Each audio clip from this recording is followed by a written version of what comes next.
भारत का संविधान खतरे में तो वहीं देश में वन नेशन वन इलेक्शन को मोदी कैबिनेट से मंजूरी मिल गई। सरकार ने इसके लिए एक कमेटी भी बनाई थी जिसके चेयरमैन पूर्व राष्ट्रपति रामनाथ कोविंद थे। कोविंद ने अपनी रिपोर्ट मोदी कैबिनेट को देने के बाद उसे सर्वसम्मत से मंजूर किया गया। ये करके मोदी सरकार ने अपना पहला कदम चल दिया। वहीं बाकी के राजनीतिक दलों ने भी अपना स्टैंड लिया। वन नेशन वन इलेक्शन पर कांग्रेस ने साफ तौर पर इसका विरोध किया, तो वहीं बसपा सुप्रीमो मायावती ने पोस्ट करके कैबिनेट के इस प्रस्ताव को समर्थन कर दिया।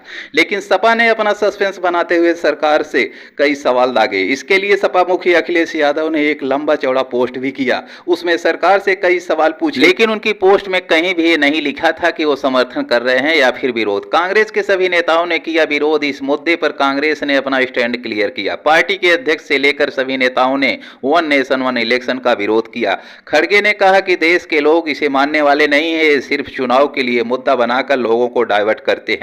एक देश एक चुनाव प्रैक्टिकल है ही नहीं। वहीं इस पार्टी के बाकी नेताओं ने भी इसका जोरों से विरोध किया है। भाजपा की जो संविधान बदलने की सोच थी वो अभी भी बदली नहीं है। बार बार वो मनसा वो भावना निकलकर सामने आ रही है। पहले 400 सीटें लाकर संविधान बदलने की बात कर रहे थे।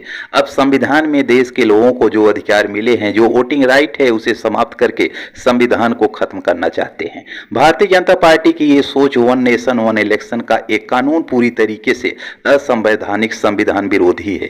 इससे लोगों को जो वोटिंग राइट मिला है, संविधान ने दिया है, उस संविधान को समाप्त करके भारतीय जनता पार्टी देश में तानाशाही राज चाहती है। इसीलिए जो देश के जरूरी मुद्दे हैं, बेरोजगारी, महंगाई, भ्रष्टाचार, उस पर ध्यान न देकर सिर्फ व सिर्फ कैसे इस देश के संविधान को समाप्त किया जाए। बाबा साहब भीमराव अंबेडकर के बनाए इस संविधान के जो अधिकार हैं उसको खत्म किया जाए, उस पर सरकार का पूरा फोकस है। जब सरकार के पास कोई सुगुफा नहीं होता तो एक अलग किस्म का सुगुफा छोड़ देती है। आज वन नेशन वन इलेक्शन का सुगुफा लेकर आई है। जो सरकार 4 विधानसभा का चुनाव एक साथ नहीं करा सकती, वो वन नेशन वन इलेक्शन की बात कर रही है।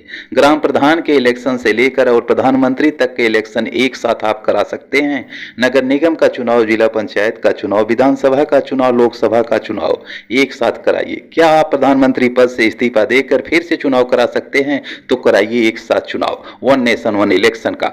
वहीं सरकार को मिला बसपा का समर्थन। इस मुद्दे पर बसपा सुप्रीमो मायावती ने सरकार का समर्थन किया और पोस्ट करते हुए कहा कि एक देश एक चुनाव की व्यवस्था के तहत देश में लोकसभा, विधानसभा और स्थानीय निकाय का चुनाव एक साथ कराने वाले प्रस्ताव को केंद्रीय कैबिनेट द्वारा आज दी गई मंजूरी पर हमारी पार्टी का स्टैंड सकारात्मक है, लेकिन इसका उद्देश्य देश व जनहित में होना जरूरी है। जबकि अखिलेश यादव ने सवाल उठाते हुए कहा, भाजपा की अगर किसी राज्य की चयनित सरकार गिरवाएगी तो क्या पूरे देश के चुनाव फिर से होंगे?